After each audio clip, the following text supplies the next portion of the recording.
Greetings to all of humanity. It's really a joy. It's a pleasure to be out here and bringing this message of emancipation to you. This message that will set you free.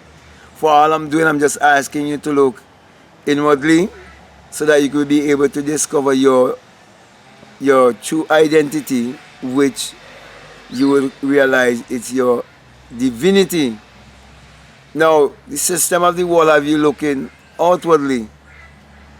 But if you really want to find your true divinity and know who you are, you definitely have to look more inwardly. That's the reason why I want to speak to you about the scripture in the Bible, and it's in the book of Revelation. And many people are very scared of the book of Revelation, and they have all of the different interpretation, especially those who are looking outwardly and who believe that there's a God existing outside of themselves, and who also believe that the Bible is literal and that the Bible is secular history. But before I go any further, let me say that the Bible addresses the human mind and must be interpreted psychologically.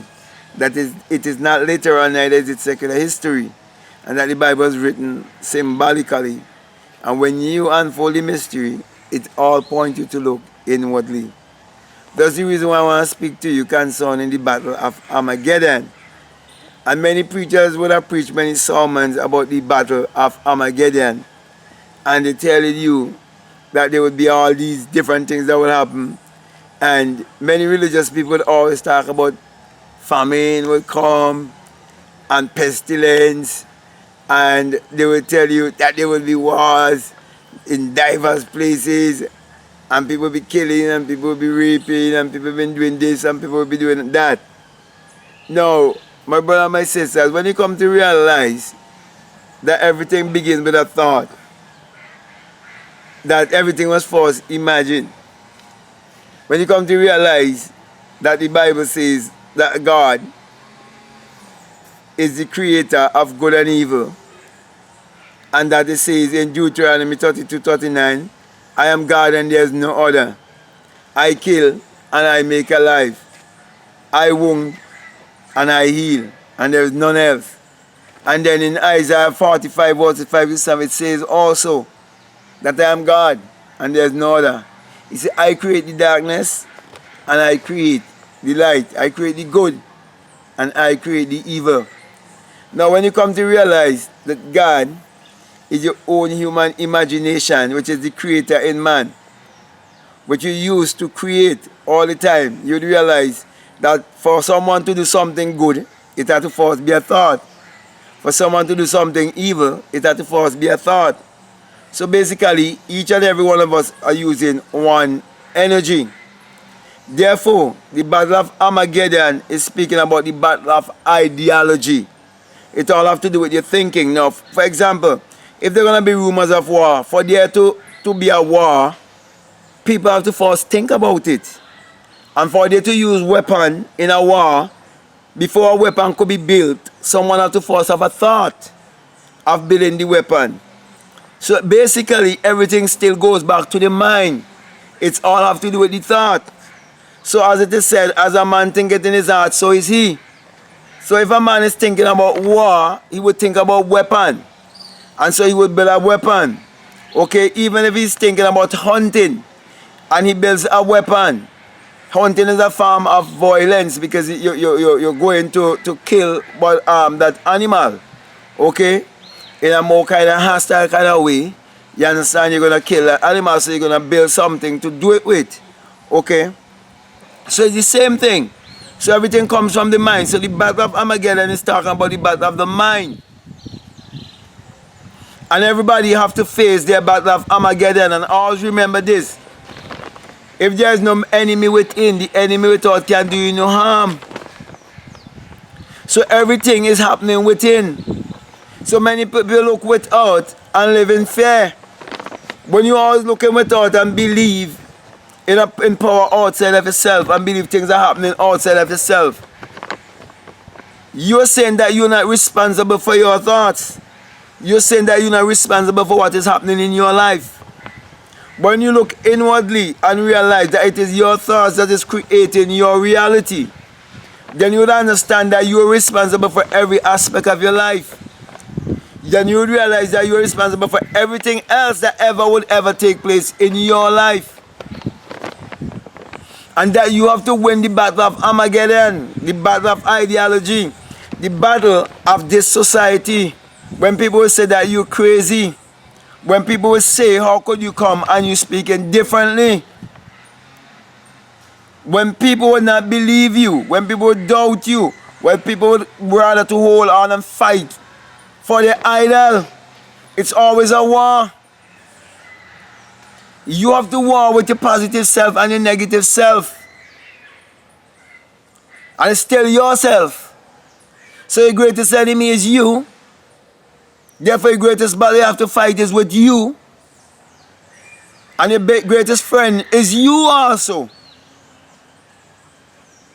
So then you have to fight to be friend with yourself and not enemy with yourself. Because if you're enemy with yourself, you'll be an enemy with others. Because you're beholding a reflection of yourself. Because everyone is just self pushed out. Everything you see around here or around you is just self pushed out. And when you realize it is just self pushed out, you have to fight to win the battle that everything here belongs to you. You have to fight the battle for your birthright.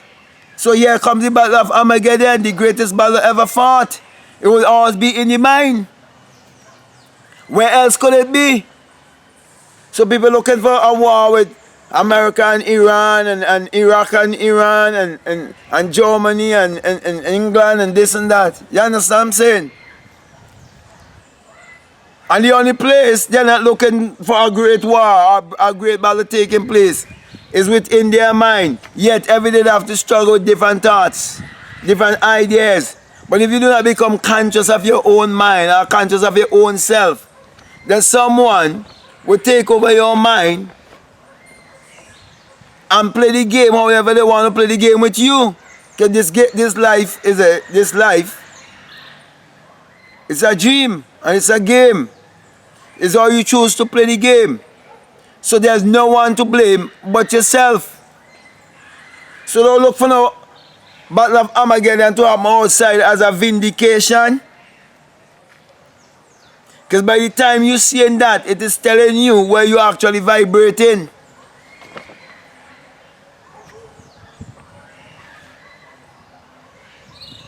Because each and every day, war is going on. There's not a day without a war. War always taking place. War of the mind.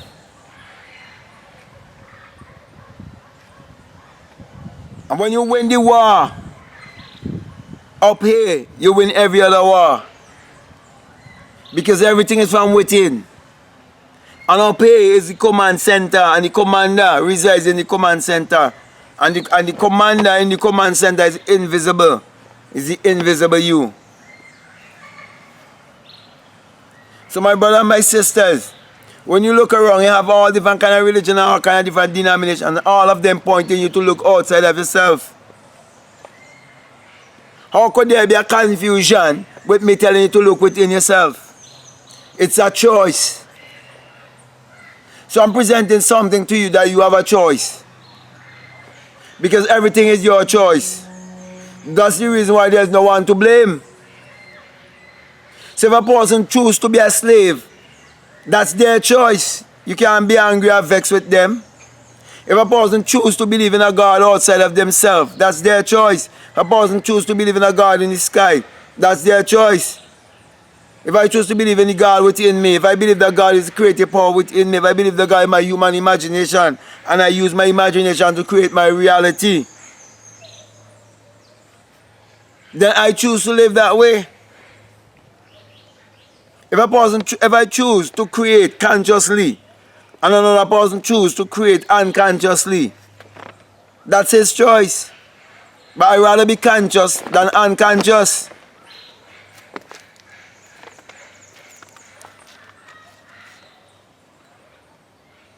I'd rather to be awake than to be asleep.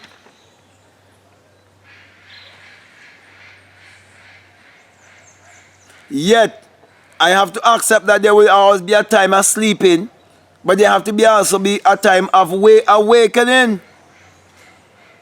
So I accept the fact that before I become aware, before I become awakened, I was asleep, but now I have wake up. I've rose from the dead. Now I know that I am the resurrection and the life. Now I know, just be still and know that I am God. Because the name of God is I am. From generation to generation, it's a memorial. And you could never say I am and not referring to yourself. It says, if you believe in God, believe also in me. You could never say me and not referring to yourself. So God and man are one. Therefore, if he says I'm the one who kill and I'm the one who make alive, and I am the one who wound and I'm the one who heal, and also says I create the good and the evil, I create the darkness and I create the light, then you have to know who he is and where he is to understand what is the Battle of Armageddon. And I'm saying to you, the Bible states that you must seek first the kingdom of God and righteousness, and all these other things will be added unto you. All these other things mean also wisdom, knowledge, and understanding. Not just material things alone. Because wisdom, knowledge, and understanding what will give you the ability, you understand, to operate in faith, because faith is understanding.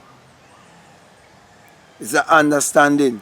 It's an understanding of taking something from the invisible and bring it into the visible.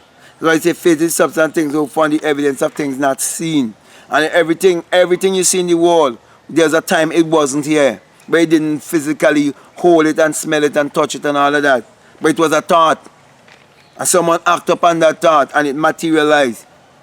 It manifests. It's a manifestation. A manifestation is the same thing as a creation.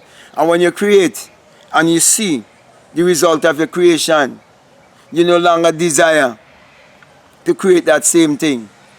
You come into your seventh day. You come into your rest. You come into peace, joy, and happiness. You no longer have the desire to create that which you already have created. So with that being said, my brother and my sisters, it is time for you to understand what the Battle of Armageddon and win the battle of life by discovering true salvation is self-realization. I want to encourage you, if you haven't subscribed as yet, to subscribe or like, comment, share, and always be willing to put what I am saying to work in your life. Now, this message I bring to you is the single eye message of self-realization, of which Matthew 6:22 tells you that if your eye be single, your whole body be full of light. That's the reason why I always give you the symbol of the single eye, letting you know that when you have the experience, you will come to realize that it is the rising of the S-U-N in a S-O-N, and that it is the dawning of a new day in your life, and that the sun parallels the human imagination, the human imagination parallels the sun. For without the sun, there is no life and there is no light. And without the human imagination, there isn't anything made that was made. And the sun is what powers all of humanity. Therefore, my encouragement to you is to always use your mind power to achieve your every desire. So with that being said, I want to say peace, love you all, I'm out.